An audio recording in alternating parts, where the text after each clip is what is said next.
иако 2020 беше тешка година, сепак мислам дека беше година на прочистување од сите работи кои ни се непотребни во животот. Не доведе до нашата есенција, ги намали пријателства, со среќа се родија нови, ги намали неважните работи за кои се секиравме и се нервиравме. И мислам дека оваа година каде што ќе се случија многу промени на подобро. Цела интроспекција што имавме кон себе во времето на карантинот.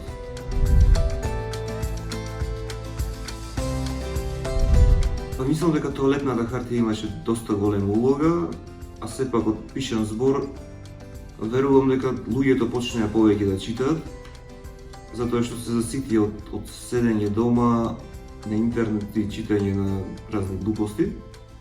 Но што мислам дека уште поважно за мене е тоа што мислам дека ова пандемија ќе изроди многу нови автори кои во тие тешки моменти пронашли инспирација и се охрабриле да пишуваат, затоа што животот е, ако не го напишеш сега, нема кога.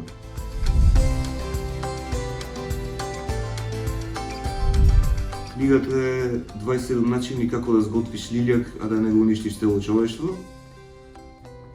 Таа е книга што мислам дека треба секој да ја прочита, посебно кинеските готвачи во Вухан.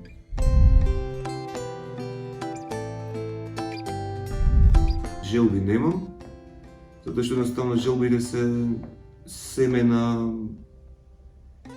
разочарувањата. Но сепак вие може да имате желби и да ги остварите и се надевам дека ќе ви се остварат. Среќна нова година од мене, читајте повеќе книги, а помалку глупости на интернет.